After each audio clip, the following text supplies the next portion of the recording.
Selanjutnya penyampaian materi kepada kelompok dipersilahkan. Izin share screen ya.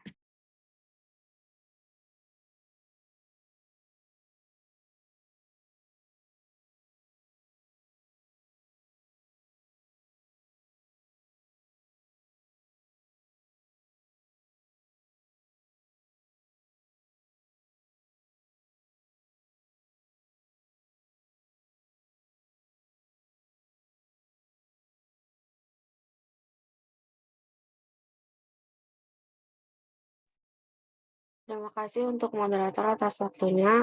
Kami dari kelompok 7 akan membahas tentang ijtihad. Kelompok kami beranggotakan saya Kalista Cahaya Zahra, Saidina Pembayun, dan Zoneta. Yang pertama kita akan membahas tentang makna ijtihad. Ijtihad berasal dari kata ijtihada yastahidu ijtihadan, yang merupakan derivasi dari kata jahada. Secara bahasa, ijtihad memiliki arti bersungguh-sungguh dalam mencurahkan pikiran. Secara istilah, ijtihad memiliki beragam definisi dan penjelasan. Yang pertama, menurut Imam Al-Ghazali, ijtihad adalah mengerahkan seorang mujtahid pada segala kemampuan dan upayanya untuk menguraikan hukum syariat. Yang kedua, menurut Abdul Hamid Hakim, ijtihad adalah mengerahkan segenap kemampuan dalam rangka untuk memperoleh hukum syara' dengan jalan istinbat dari Al-Quran dan As-Sunnah.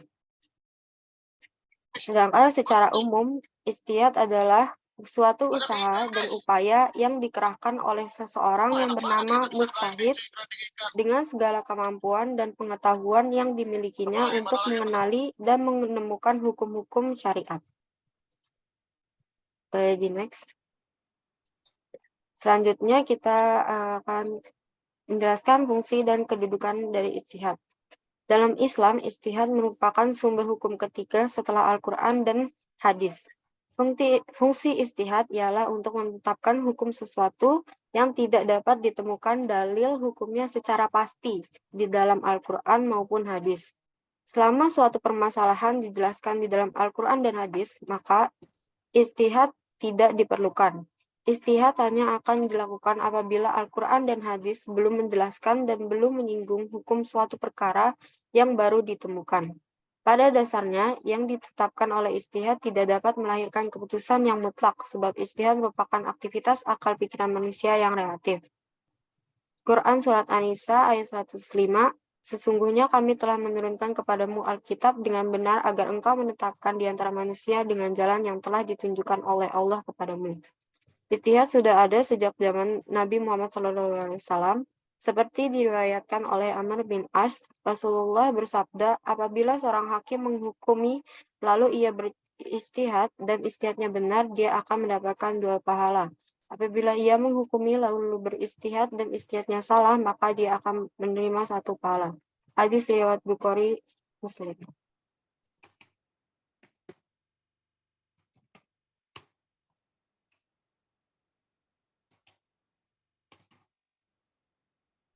Tes. Oke. Selanjutnya ada peran ijtihad dalam pengembangan budaya dan profesi. Yang pertama, ijtihad merupakan salah satu sumber norma hukum Islam bersama dengan Al-Quran dan juga Sunnah Nabi.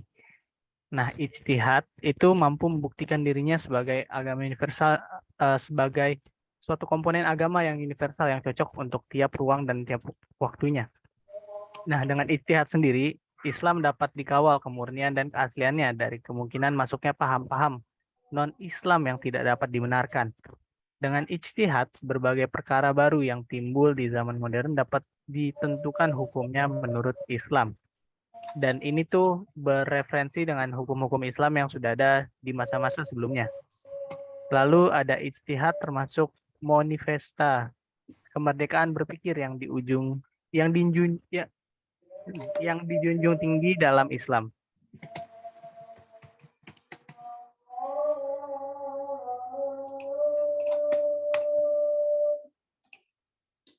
Ijtihad dalam pendidikan. Terungkapnya berbagai ilmu pengetahuan di masa lampau dikarenakan mereka telah bersungguh-sungguh dalam menggali ayat-ayat kauniyah yang tertera di alam raya ini. Moderator, mohon maaf, sedang azan. Apakah memungkinkan untuk ditunda dulu presentasinya? Iya, persilakan.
Oke, moderator izin mengambil kembali.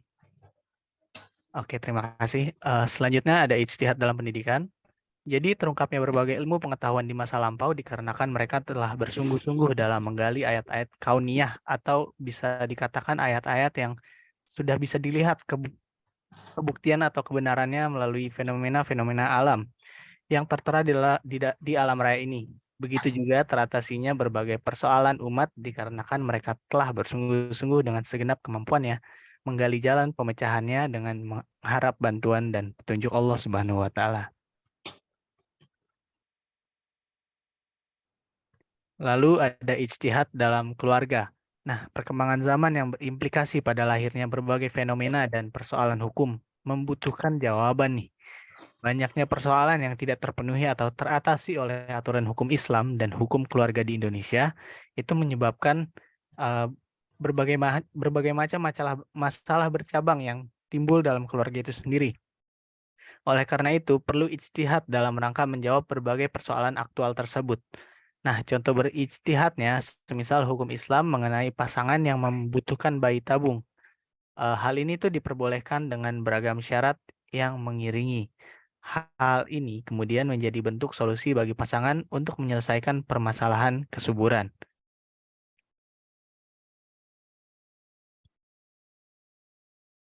Kemudian ada ijtihad dalam profesi. Nah, untuk ijtihad dalam profesi ini lebih kurang serupa dengan ijtihad dalam keluarga. Mungkin langsung ke contohnya itu. Salah satu contohnya ijtihad adalah saat peristiwa yang terjadi di zaman Khalifah Umar bin Khattab. Nah, pada saat itu para pedagang muslim mengajukan suatu pertanyaan kepada Khalifah, yakni berapa besar cukai yang wajib dikenakan kepada para pedagang asing yang melakukan perdagangan di wilayah Khalifah. Nah, jawaban dari pertanyaan tersebut belum termuat secara terperinci nih di dalam Al-Quran ataupun hadis. Maka Khalifah Umar bin Khattab kemudian melakukan ijtihad bersama para pemuka agama Islam yang paham hukum. Nah, lalu ditetapkan bahwasanya cukai yang dibayarkan oleh pedagang adalah dengan disamakan dengan taraf yang umumnya dikenakan kepada para pedagang Muslim dari negara asing, di mana mereka berdagang.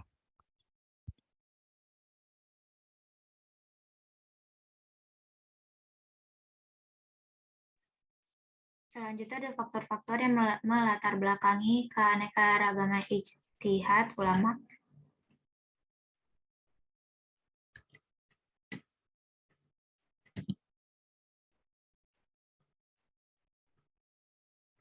Ijtihad merupakan keputusan yang relatif karena ijtihad merupakan hasil dari pemikiran akal manusia yang relatif, maka dari itu hasil dari keputusan ijtihad pun relatif dan tidak sama satu dengan yang lain. Hasil ijtihad itu berbeda-beda dan tidak mutlak karena setiap ulama mempunyai pemikiran dan pendapat yang beragam tentang ijtihad ini. Ada beberapa faktor yang melatar belakangi karena keanekaragaman ijtihad, yaitu yang pertama, adanya perbedaan dalam memahami dan mengartikan kata-kata dan istilah baik dalam Al-Quran maupun hadis.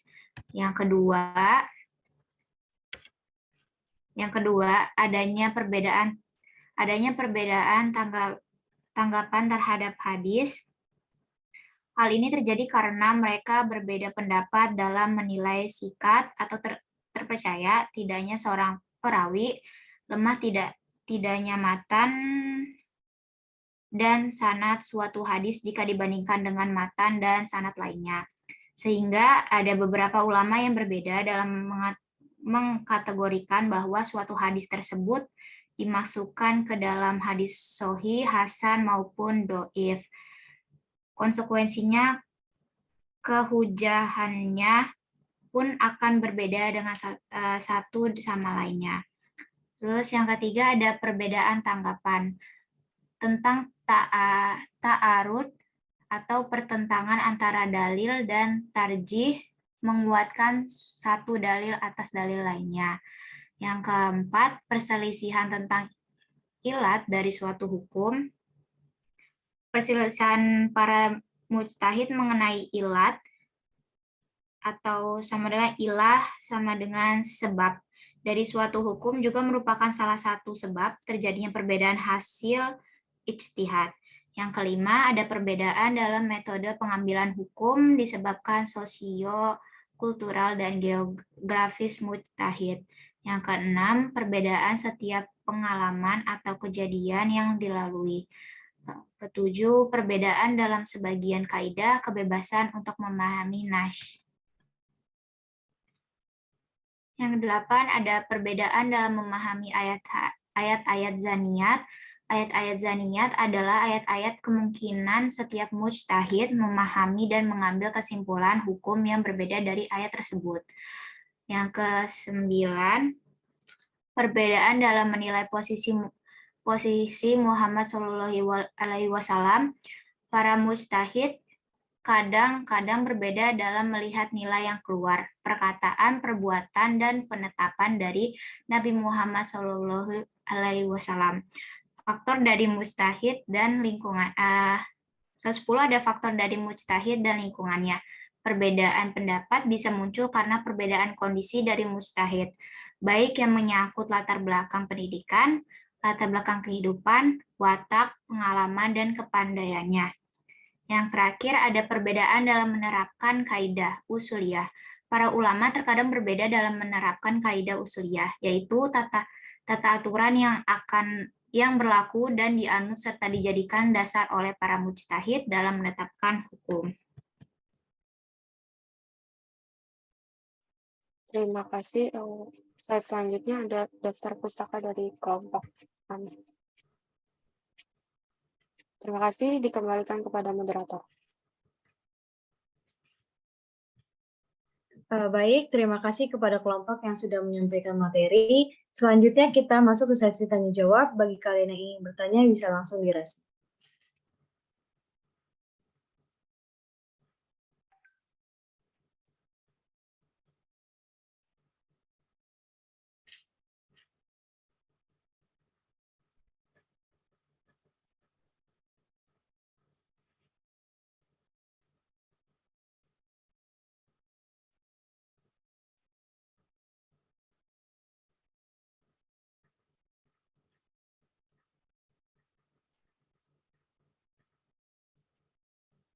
Baik, mungkin karena di sini sudah ada Anida dan Dwi yang bertanya, bisa langsung saja disampaikan.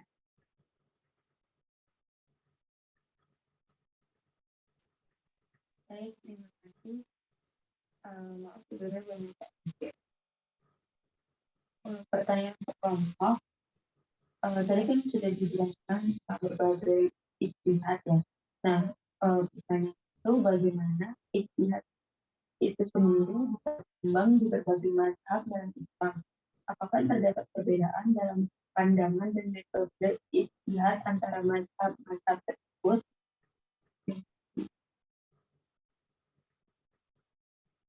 Oke, terima kasih Anida.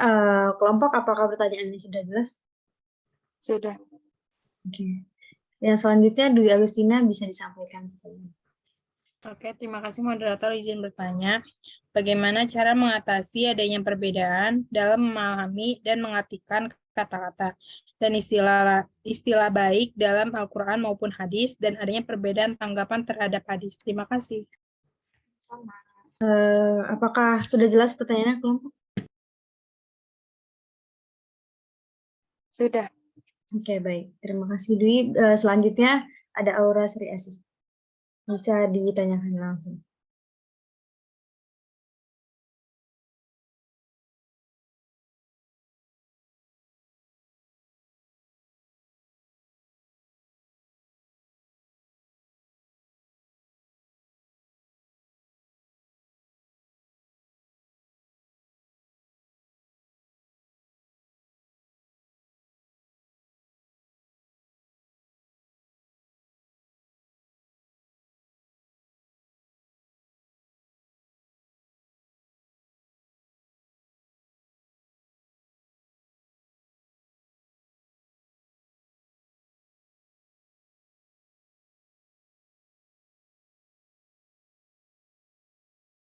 Oke, pertanyaan Aura sudah disampaikan.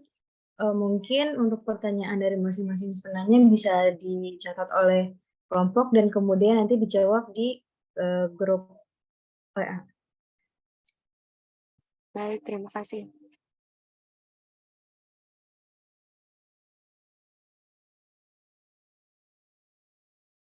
Baik, demikian presentasi dari kelompok 7. Sebagai moderator, saya meminta maaf atas kekurangannya. Wabillahi taufiq wal hidayah. Wassalamualaikum warahmatullahi wabarakatuh.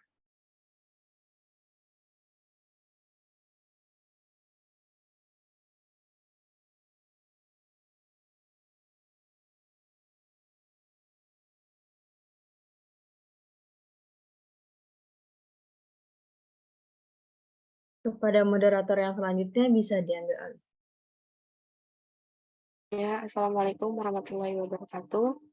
Yang terhormat Ibu Rosita dan teman-teman semua, dengan sesi kedua ini akan dimulai presentasi dari kelompok 8. Untuk kelompok 8 dipersilakan.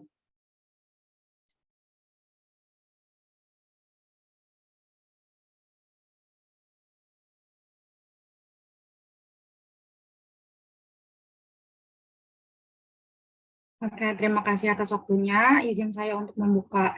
Assalamualaikum warahmatullahi wabarakatuh. Selamat sore kepada Ibu Dr. Anda Rosita Hadiani, MA, selaku dosen pengampu mata kuliah Pendidikan Agama Islam, dan selamat sore kepada teman-teman sekalian.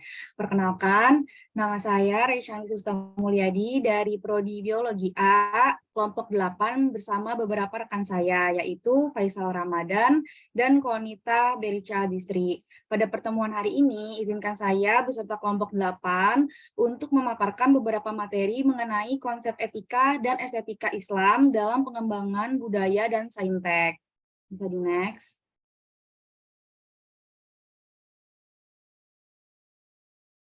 Jadi pada hari ini ada konten pembahasan, yaitu yang pertama ada makna etika Islam, yang kedua ada akhlak sebagai penggerak budaya, yang ketiga ada rekonstruksi pengembangan budaya, sains dan teknologi berbasis akhlak mulia, yang keempat ada konsep seni estetika Islami, yang kelima ada peran seni dalam mengembangkan harmoni, yang keenam itu ada kontribusi ilmuwan Muslim dalam pengembangan ilmu pengetahuan dan teknologi.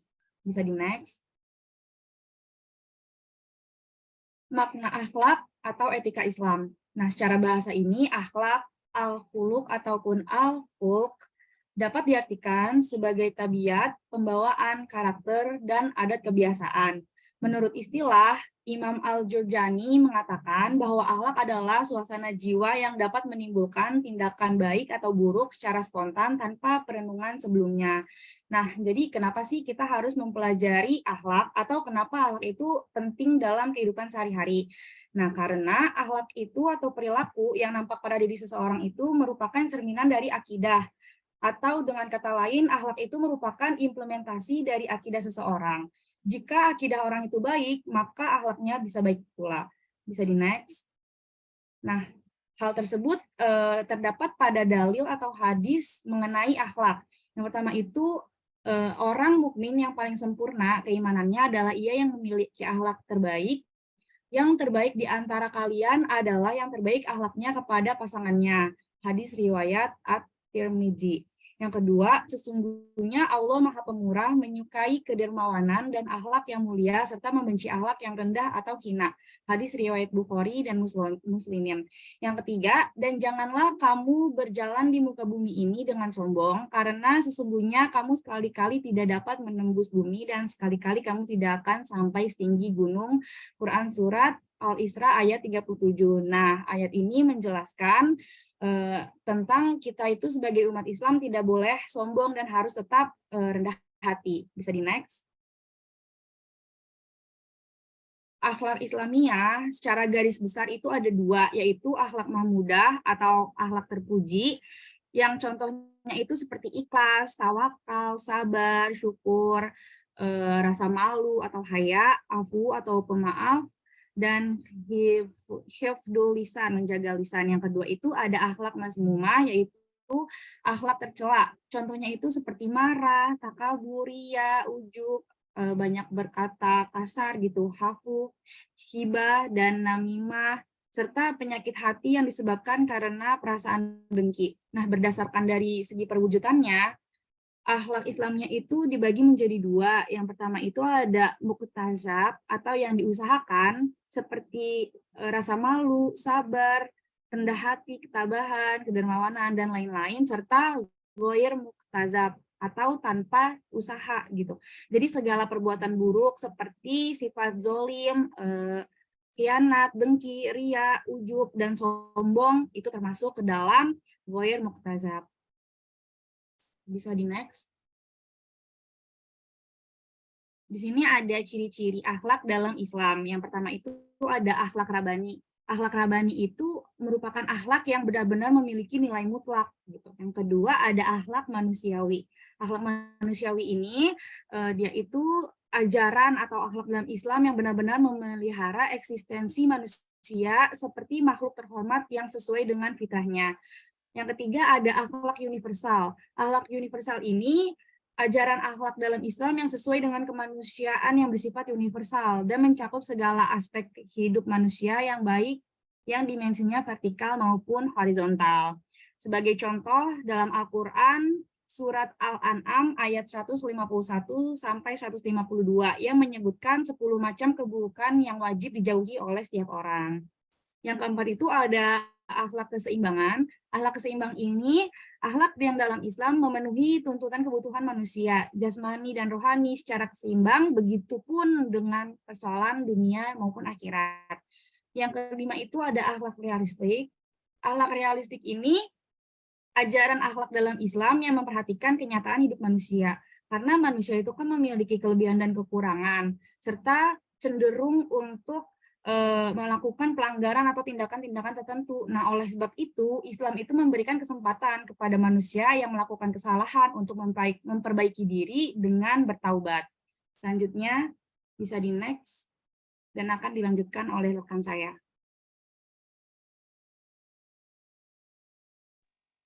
Selanjutnya ada akhlak sebagai penggerak budaya. Akhlak sebagai budaya mendefinisikan budaya sebagai daya budi yang berupa cipta, karsa, dan rasa. Sedangkan kebudayaan adalah hasil dari cipta, karsa, dan rasa itu. Ruang lingkup kebudayaan sangat luas, mencakup segala aspek kehidupan manusia. Menurut Sidi Ghazalba, kebudayaan dipandang dari aspek ruhanlah, Yang menjadi hakikat manusia adalah cara berpikir dan merasa, menyatakan diri dalam seluruh segi kehidupan sekelompok manusia yang membentuk masyarakat dalam suatu ruang dan suatu waktu. Bisa di next. Nah, hubungan agama dan kebudayaan merupakan dua unsur yang dapat dibedakan, tetapi tidak dipisahkan. Agama sendiri mempunyai nilai mutlak, yaitu tidak berubah karena perubahan waktu dan tempat.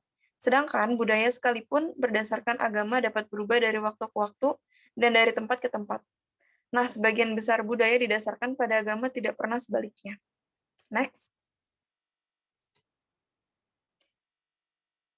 Nah, apa saja sih rekonstruksi pengembangan budaya, sains, dan teknologi berbasis akhlak mulia? Pada dasarnya, Islam sangat mementingkan pengembangan ilmu pengetahuan dan teknologi. Kemajuan ilmu pengetahuan dan teknologi dunia yang kini dipimpin oleh peradaban Barat 1 abad terakhir ini mencegangkan banyak orang di berbagai penjuru dunia. Kesejahteraan dan kemakmuran material yang dihasilkan oleh perkembangan iptek dan sains tersebut membuat banyak orang mengagumi dan meniru gaya hidup peradaban Barat tanpa dibarengi sikap kritis terhadap segala dampak negatif. Dapat dikatakan bahwa akhlak menentukan baik buruknya seseorang di hadapan sesama. Dari pengertian di atas dapat disimpulkan bahwa yang dimaksud dengan akhlak terpuji dapat mengatasi munculnya peradaban teknologi iptek dan sains yang dimana sikap atau perbuatan seorang muslim dari segi ucapannya ataupun perbuatannya dapat mematuhi dari apa yang telah dicontohkan oleh Rasulullah dan ajaran-ajaran Islamnya. Next. Apa itu konsep seni estetika Islam? Karya-karya estetik semacam kaligrafi, ornamen geometris, arsitektur masjid, permadani bermotif tumbuh-tumbuhan yang distelasi dan sejenisnya tumbuh subur hingga menjadi ciri khas dalam seni Timur Tengah. Dalam Islam menganggap estetika adalah fitrah, di mana cara pengungkapannya harus sejalan dengan ajaran Islam. Ekspresi estetik dalam karya seni sesungguhnya diperbolehkan asal tidak menciptakan peluang untuk mencemari keesaan Allah. Next. Peran seni dalam mengembangkan harmoni. Seni memiliki peran penting dalam mengembangkan harmoni. Harmoni dalam diri individu maupun harmoni dalam masyarakat. Berikut ada beberapa penjelasan mengenai peran seni dalam mengembangkan harmoni, yaitu mengungkapkan perasaan dan emosi. Seni dapat menjadi sarana bagi seseorang yang mengekspresikan perasaan dan emosinya dengan cara yang kreatif maupun produktif. Menciptakan keindahan. Seni juga dapat menciptakan keindahan yang dapat membangkitkan perasaan positif dan memperkuat ikatan sosial. Selanjutnya. Baik, selanjutnya akan dilanjutkan oleh teman saya. Selanjutnya saya akan menjelaskan kontribusi ilmuwan muslim dalam pengembangan ilmu pengetahuan. Yang pertama ada Ibnu Rushdi. Ibnu Rushdi atau Averroes merupakan seorang filsuf muslim abad pertengahan yang memberikan kontribusi besar dalam pengembangan ilmu pengetahuan. Beberapa kontribusinya antara lain, yang pertama menerjemahkan dan menafsirkan karya-karya Aristoteles ke dalam bahasa Arab, sehingga karya-karya tersebut dapat diakses oleh para sarjana muslim pada masa itu. Yang kedua, menekankan pentingnya menggunakan akal dalam memahami agama Islam, dan bahwa akal dan wahyu dapat saling melengkapi dalam mencari kebenaran. Yang ketiga, membuat kritik terhadap pandangan-pandangan filsafat yang bertentangan dengan agama Islam, sehingga membantu menyaring pandangan-pandangan yang tidak sesuai dengan ajaran agama. Tokoh yang kedua yaitu Ibnu Al-Haytham, adalah seorang ilmuwan muslim abad pertengahan yang memberikan kontribusi besar dalam pengembangan ilmu pengetahuan. Beberapa pemikirannya mengenai pengembangan ilmu pengetahuan, yang pertama adalah metode ilmiah. Ibnu Al-Haytham memperkenalkan metode ilmiah yang sistematis dan logis, yaitu dengan melakukan pengamatan empiris dan pengujian terhadap hipotesis yang dibuat.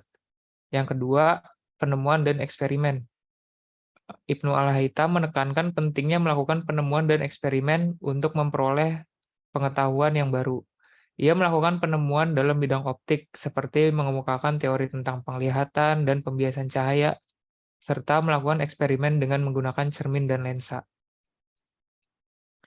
Kesimpulan dari materi kali ini adalah Etika dan estetika Islami mempunyai peran penting dalam membentuk pandangan hidup masyarakat Muslim yang mengarah pada kehidupan yang harmonis dan seimbang. Oleh karena itu, penting bagi masyarakat Muslim untuk memahami dan mengamalkan konsep etika dan estetika Islami dalam setiap aspek kehidupan, termasuk dalam pengembangan budaya dan saintek. Mungkin sekian untuk penjelasannya. Saya kembalikan ke moderator. Terima kasih untuk kelompok 8 atas pemaparan materinya. Untuk teman-teman yang ingin bertanya, bisa raise hand.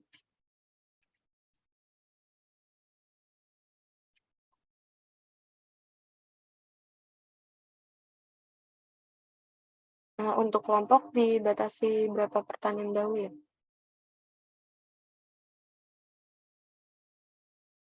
Mungkin 3 aja kali ya, karena anggotanya 3. Oke. Udah ada 3 ya. Pinkan boleh, silakan. Baik, izin bertanya kepada kelompok 8, apakah perbedaan yang mendasari antara akhlak dan adab menurut Islam? Terima kasih.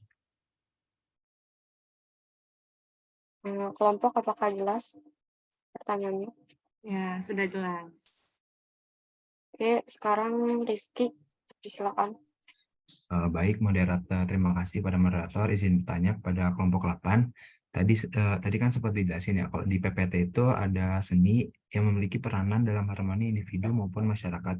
Yang jadi pertanyaan saya adalah bagaimana cara seni dapat membantu mengembangkan harmoni di antara masyarakat Indonesia yang beragam. Apakah sudah jelas? Jelas, terima kasih Bayu. Oke, selanjutnya Dahlia, silakan.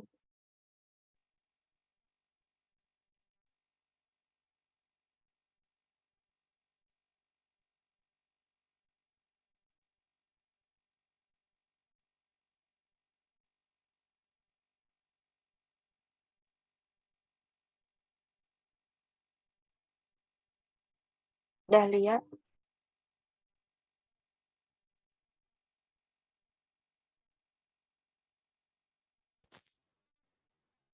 Terdengar belum? sudah. Ya, maaf tadi sinyalnya. Tadi kan kalau di slide yang seni itu, kalau nggak salah ada kaligrafi. Ya, yang saya ingin tanyakan, di dalam seni itu kan juga ada salah satunya seni musik. Jadi bagaimana agar seni musik itu seperti contohnya bernyanyi dapat tetap dinikmati oleh umat Muslim, namun tidak melanggar syariat Islam. Sudah, terima kasih. Terima kasih Dahlia. Apakah jelas kelompok? Iya, sudah jelas. Terima kasih. Oke, terima kasih untuk teman-teman yang sudah bertanya. Mungkin dibalikin ke PJ ya. Bu Rositanya ada nggak ya di Zoom? Ibunya udah katanya tadi mau join, tapi belum join, mungkin lagi sakit. Boleh on cam aja biar DSS sebagai bukti. Ditunggu ya sampai 15.45.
Yang belum on cam segera ya, ditunggu.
Don gak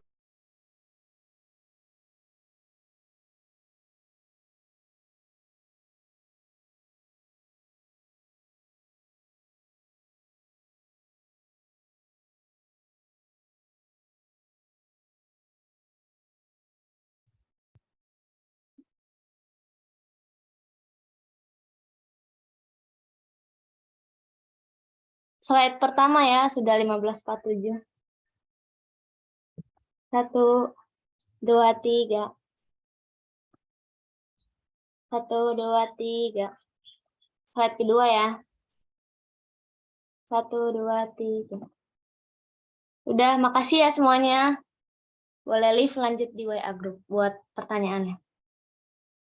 Makasih Rida, makasih semua. Sama-sama.